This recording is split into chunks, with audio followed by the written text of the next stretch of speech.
मुंशी प्रेमचंद के लिखे उपन्यास गोदान के 9वें भाग का वाचन। प्रातःकाल होरी के घर में एक पूरा हंगामा हो गया। होरी धनिया को मार रहा था, धनिया उसे गालियां दे रही थी।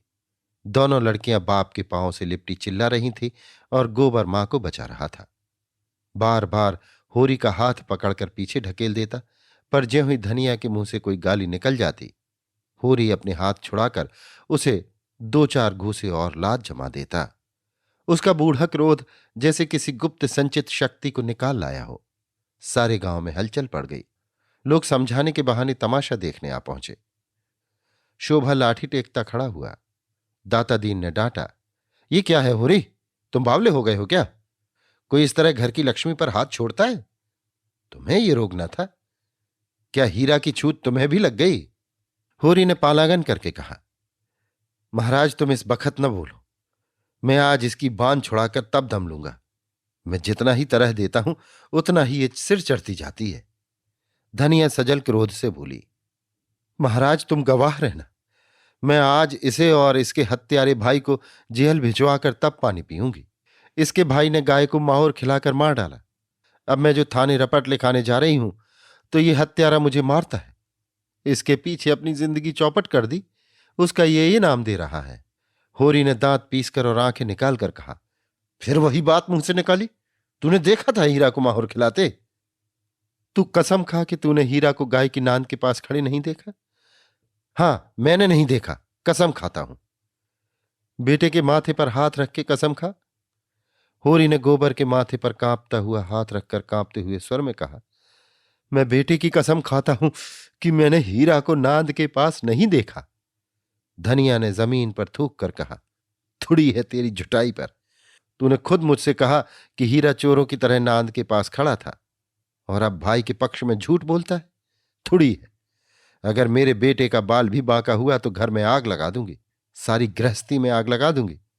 भगवान आदमी मुंह से बात कहकर इतनी बेशर्मी से मुकर जाता है। होरी पांव पटक कर बोला, धनिया गुस्सा मत दिला, नहीं बुरा होगा। मार तो रहा है और मार ले। जा, तू अपने बाप का बेटा होगा तो आज मुझे मारकर तब पानी पिएगा। पापी ने मारते मारते मेरा भुरकस निकाल दिया, फिर भी इसका जी नहीं भरा। मुझे मारकर समझता है मैं बड़ा वीर हूं, भाइयों के सामने भीगी बिल्ली बन जाता है। पापी कहीं का हत्यारा। फिर वो बेन कहकर रोने लगी। इस घर में आकर उसने क्या नहीं झेला, किस किस तरह पेट तन नहीं काटा, किस तरह एक एक लत्ते को तरसी, किस तरह एक एक पैसा प्राणों की तरह संचा, किस तरह घर भर को खिलाकर आप पानी पीकर सो रही, और आज उन सारी बलिदानों का ये पुरस्कार। भगवान बैठे ये अन्याय देख रहे हैं और उसकी रक्षा को नहीं दौड़ते। गज की और द्रौपदी की रक्षा करने बैकुंठ से दौड़े थे, आज क्यों नींद में सोए हुए हैं। जनमत धीरे धीरे धनिया की ओर होने लगा। इसमें अब किसी को संदेह नहीं रहा कि हीरा ने ही गाय को जहर दिया। होरी ने बिल्कुल झूठी कसम खाई, इसका भी लोगों को विश्वास हो गया। गोबर को भी बाप की इस झूठी कसम और उसके फलस्वरूप आने वाली विपत्ति की शंका ने होरी के विरुद्ध कर दिया। उस पर जो दाता दीन ने डांट बताई तो होरी परास्त हो गया, चुपके से बाहर चला गया। सत्य ने विजय पाई। दाता दीन ने शोभा से पूछा, तुम कुछ जानते हो शोभा, क्या बात हुई? शोभा जमीन पर लेटा हुआ बोला, मैं तो महाराज 8 दिन से बाहर नहीं निकला। होरी दादा कभी कभी जाकर कुछ दे आते हैं, उसी से काम चलता है। रात भी वो मेरे पास गए थे। किसने क्या किया मैं कुछ नहीं जानता। हां, कल सांझ को हीरा मेरे घर खुरपी मांगने गया था, कहता था एक जड़ी खोदना है। फिर तब से मेरी उससे भेंट नहीं हुई। धनिया इतनी शह पाकर बोली, पंडित दादा वो उसी का काम है। शोभा के घर से खुरपी मांग कर लाया और कोई जड़ी खोद कर गाय को खिला दी। उस रात को जो झगड़ा हुआ था उसी दिन से वो खार खाए बैठा था। दाता दीन बोले, ये बात साबित हो गई तो उसे हत्या लगेगी।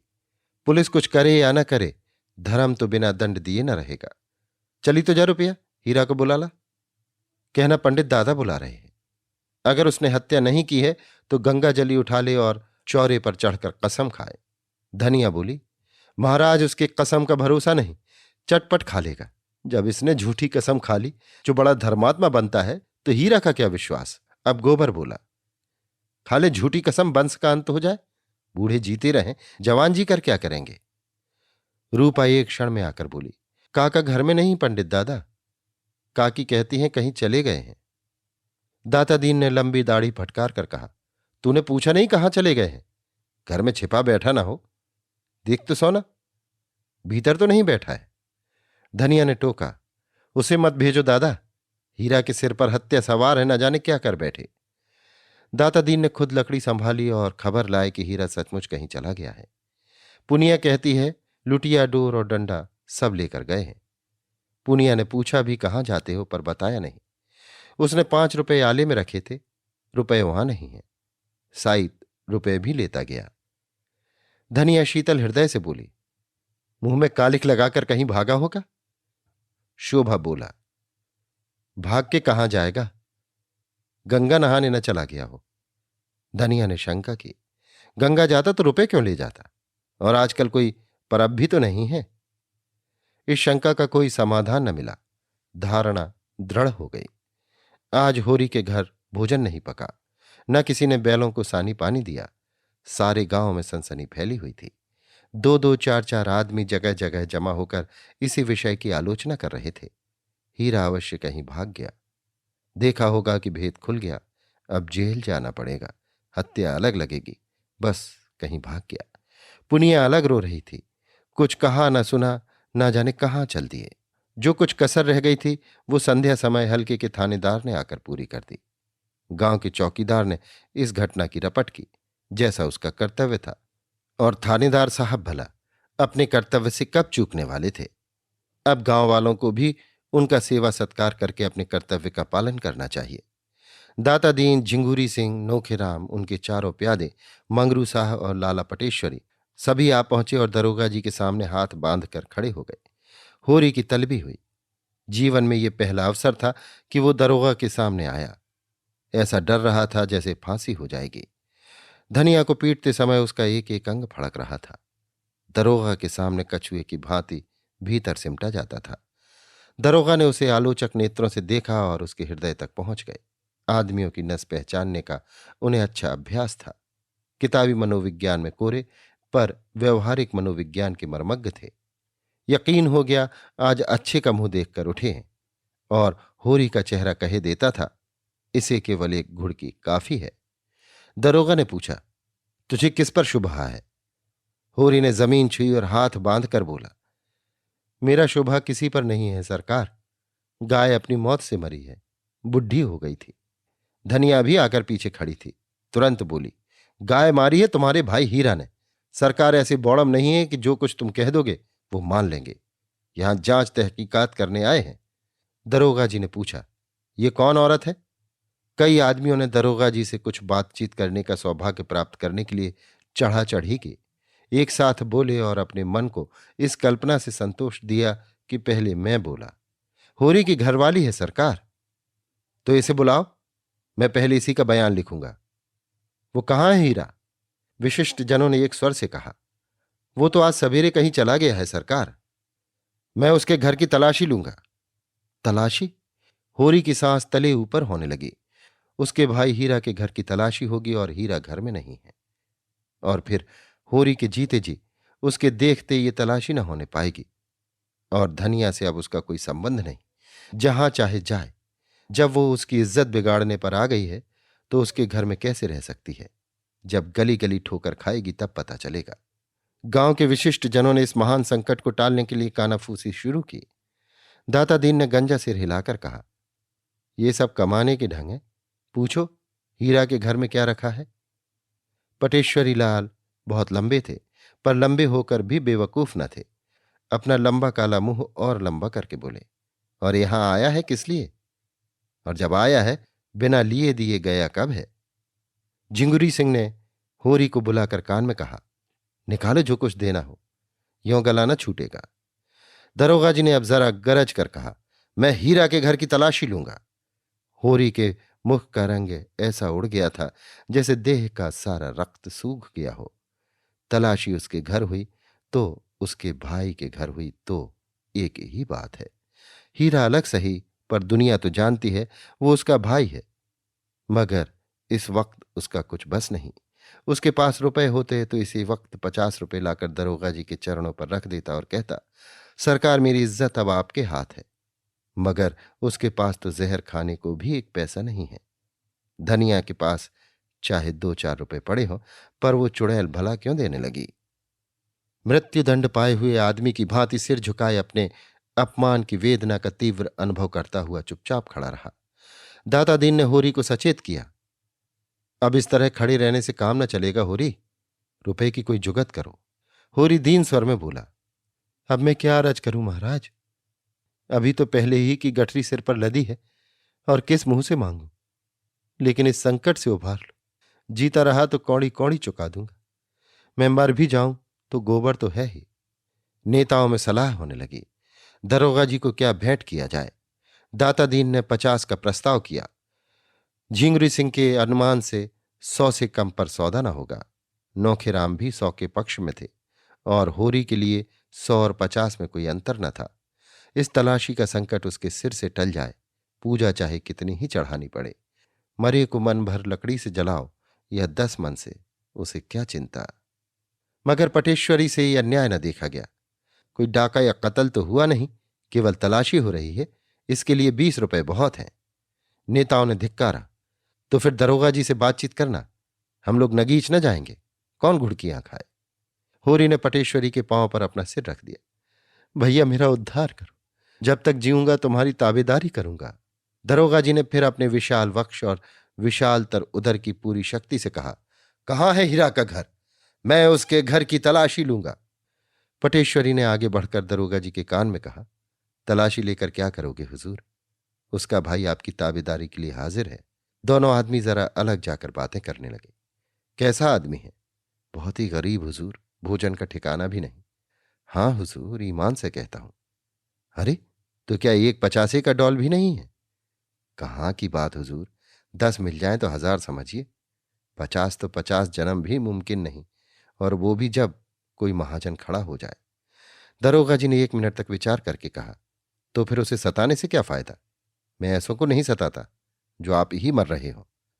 पटेश्वरी ने देखा, निशाना और आगे जा पड़ा। बोले, नहीं हुजूर, ऐसा न कीजिए, नहीं फिर हम कहाँ जाएंगे, हमारे पास दूसरी और कौन सी खेती है। तुम इलाके के पटवारी हो जी, कैसी बातें करते हो। जब ऐसा ही कोई अवसर आ जाता है तो आपकी बदौलत हम भी कुछ पा जाते हैं, नहीं पटवारी को कौन पूछता है। अच्छा जाओ, 30 रुपए दिलवा दो, 20 रुपए हमारे, 10 रुपए तुम्हारे। 4 मुखिया हैं, इसका ख्याल कीजिए। अच्छा, आधे आधे पर रखो, जल्दी करो, मुझे देर हो रही है। पटेश्वरी ने झिंगुरी से कहा। झिंगुरी ने होरी को इशारे से बुलाया, अपने घर ले गए। 30 रुपए गिनकर उसके हवाले की और एहसान से दबाते हुए बोले, आज ही कागज लिखा देना, तुम्हारा मुंह देखकर रुपए दे रहा हूं, तुम्हारी भलमनसी पर। होरी ने रुपए लिए और अंगोछे के कोर में बांधे प्रसन्न मुख आकर दरोगा जी की ओर चला। सहसा धनिया झपट कर आगे आई और अंगोछी एक झटके के साथ उसके हाथ से छीन ली। गांठ पक्की न थी, झटका पाते ही खुल गई और सारे रुपए जमीन पर बिखर गए। नागिन की तरह फुंकार कर बोली, ये रुपए कहाँ लिए जा रहा है, बता, भला चाहता है तो सब रुपए लौटा दे, नहीं कहे देती हूं। घर के परानी रात दिन मरे और दाने दाने को तरसे, लत्ता भी पहनने को मयस्सर ना हो, और अंजलि भर रुपए लेकर चला है इज्जत बचाने। ऐसी बड़ी है तेरी इज्जत, जिसके घर में चूहे लौटे वो भी इज्जत वाला है। दरोगा तलाशी ही तो लेगा, ले ले जहां चाहे तलाशी। एक तो 100 रुपए की गाय गई, उस पर ये पलेथन, वाहरी तेरी इज्जत। होरी खून का घूंट पीकर रह गया। सारा समूह जैसे थर्रा उठा, नेताओं के सिर झुक गए। दरोगा का मुंह जरा सा निकल आया, अपने जीवन में उसे ऐसी लताड़ न मिली थी। होरी स्तंभित सा खड़ा था। जीवन में आज पहली बार धनिया ने उसे भरे अखाड़े में पटकने दी, आकाश तका दिया। अब वो कैसे सिर उठाए। मगर दरोगा जी इतनी जल्दी हार मानने वाले न थे। खिसिया कर बोले, मुझे ऐसा मालूम होता है कि इस शैतान की खाला ने हीरा को फंसाने के लिए खुद गाय को जहर दे दिया। धनिया हाथ मटका कर बोली, हाँ दे दिया, अपनी गाय थी, मार डाली, फिर किसी दूसरे का जानवर तो नहीं मारा। तुम्हारे तहकीकात में यही निकलता है तो यही लिखो, पहना दो मेरे हाथ में हथकड़ियां। देख लिया तुम्हारा न्याय और तुम्हारी अक्कल की दौड़। गरीबों का गला काटना दूसरी बात है, दूध का दूध और पानी का पानी करना दूसरी बात। होरी आंखों से अंगारे बरसाता धनिया की ओर लपका, पर गोबर सामने आ खड़ा हो गया और उग्र भाव से बोला, अच्छा दादा, अब बहुत हुआ, पीछे हट जाओ, नहीं मैं कहे देता हूं मेरा मुंह ना देखोगे। तुम्हारे ऊपर हाथ ना उठाऊंगा, ऐसा कपूत नहीं हूं, यहीं गले में फांसी लगा लूंगा। होरी पीछे हट गया और धनिया शेर होकर बोली, तू हट जा गोबर, देखूं तो क्या करता है मेरा। दरोगा जी बैठे हैं, इसकी हिम्मत देखूं। घर में तलाशी होने से इसकी इज्जत जाती है, अपनी मेहरिया को सारे गांव के सामने लतियाने से इसकी इज्जत नहीं जाती।